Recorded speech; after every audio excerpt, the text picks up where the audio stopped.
Hey guys, welcome back to the channel and welcome to part 4 in our Building a Kit Guitar series. In this video, we are going to be comparing our kit guitar versus the real thing.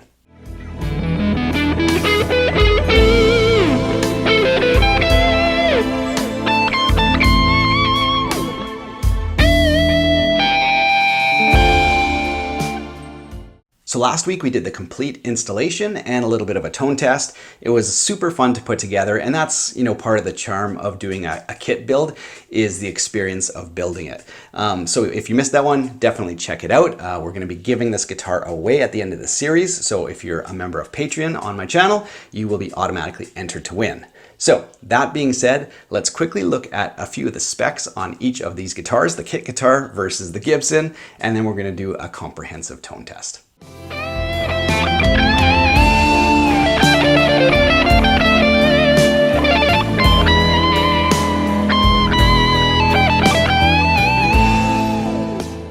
All right, so let's start with our kit guitar. Now, if you guys remember from the unboxing video, it was 3 laminated pieces of mahogany. So good wood, weighs about the same as my Gibson Les Paul, which we'll talk about in a second, but that's all hidden now. If you guys remember, it was even different colored pieces of wood. There was kind of like a dark piece with lighter wings on either side. So if you were gonna do like an oil finish or a clear finish, you would see that, okay? Now the top, the spalting on there, I'm just gonna look at my monitor. Yeah, it's just gorgeous. I love the figuring on the top and stuff. No complaints there at all. And I think with the kind of fireburst finish that we went with, it suits it really well and it looks awesome. Now, as for the pots and the switches, hopefully you guys can see they're the smaller dime-sized pots, and the taper on them is not particularly good either. If you move your volume or your tone, not a lot will happen, and then suddenly all of it will happen. So it's not necessarily a smooth taper. So those are the components that might get replaced in the future. Three-way switch seems to be okay. Engages decently. We'll see if it stands the test of time. So electronics wise, that's what we've got. Let's take a look at the neck. So the first thing to notice about the neck is it's a bolt-on, which is sacrilege for Les Paul people, but I knew I'd be shipping it back and forth to Brad, and then I'll be shipping it off to one of you guys. So the ability to collapse it down is really great for shipping. Now, what's it gonna do to the tone? I don't know. I thought it sounded good last week. Yeah, we'll find out today. Now, the other thing to note on the neck is as it comes down, you guys can see it's 2 pieces. So they've laminated a little piece to the heel to make it the full thickness. Again, you won't find that on a Gibson, obviously, but here it is on the kit guitar. And we've got a scarf joint right here, which you guys probably will be able to easily see. Other than that, let's grab the Gibson and talk about that. Now, the Gibson that we're going to be using up against our kit guitar is about as good as it gets for a Gibson in my book. We've got a Les Paul Standard with locking keystone tuners, mahogany neck, rosewood fingerboard, beautiful, beautiful flame top on this one in Ocean Perimeter Blue. This is a 2014, as you guys can see from the anniversary badge right there. And other than that, yeah, all the best hardware, best pickups, best premium woods. Let's check it out. Now, as per usual, we'll be using the exact same signal chain for both guitars. So amps, pedals, whatever we use will be identical across the board. We'll be using my Blue Angel amp, and we'll be miking it up with the Earthworks SR25. I use this mic because it's incredibly, incredibly flat and doesn't color the sound, which is really important. And overdrive tones will be courtesy of the Rua amp juice. So I'll be doing a full review on this one in the future, but take a listen to it. It sounds awesome. One more thing. Do you guys think we should do a blind test? I mean, it's a $200 guitar versus a $3,000 Gibson. Surely we could tell the difference. Let's do a blind test. All right, here we go.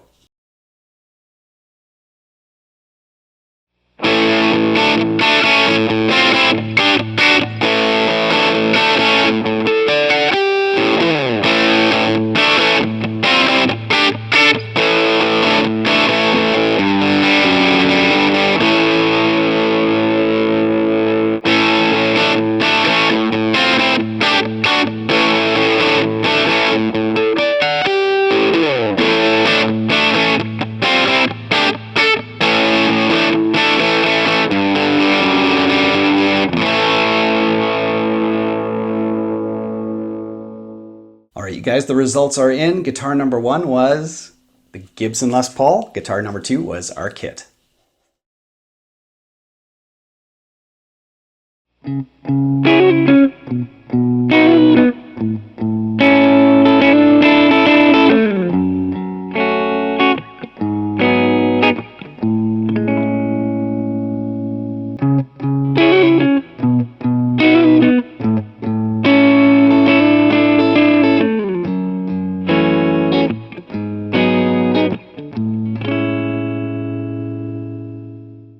for blind test number 2, guitar number 1 was our kit and guitar number 2 was the Gibson.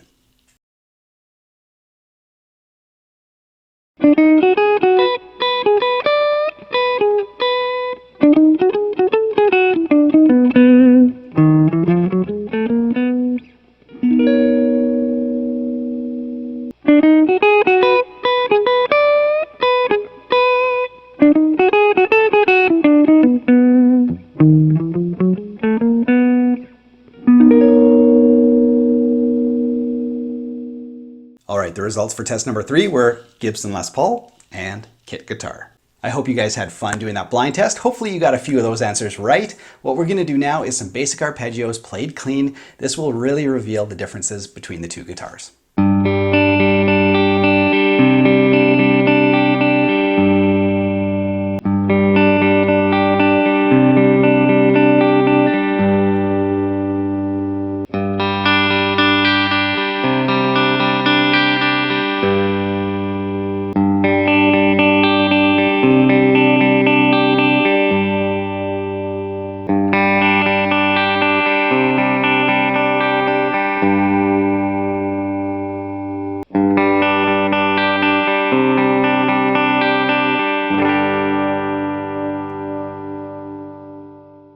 All right, now that you guys have heard those guitars played in isolation back to back, let's throw them in a mix and see which guitar shines the best in that scenario.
All right, so some final thoughts on this comparison.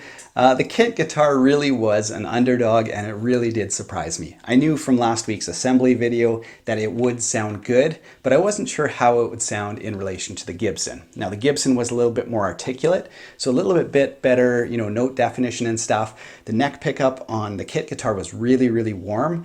I thought the bridge compared a little bit closer to the Gibson, but overall I was blown away. I mean, everything on this is completely stock. So this is what your kit guitar could sound like. There's been no modifications to it at all. So yeah, really, really surprised given, maybe the cheaper pickups and cheaper electronics, how good it actually sounded.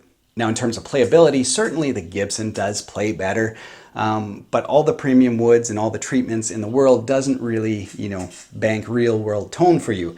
Something cheap like this, you can get great authentic Les Paul sounding tones out of a bolt-on $200 kit. Like, if that isn't amazing, I don't know what is. It's awesome. The neck profiles, I should mention, on the kit guitar, this is more of like the 50s Les Paul, so a little bit rounder and fatter, and this one has the 60s taper, so it does play a lot faster. And of course the fretwork's a little bit nicer, but honestly there's no buzz on the kit guitar at all. You know, so I have no complaints in terms of playability. So yeah, a big surprise, and yeah, really cool guitar. Thanks so much for watching, you guys. I hope you enjoyed this comparison. We'll be wrapping up the series next week, so stay tuned for that. Hope you enjoyed this comparison. Have yourself a great week. Take care.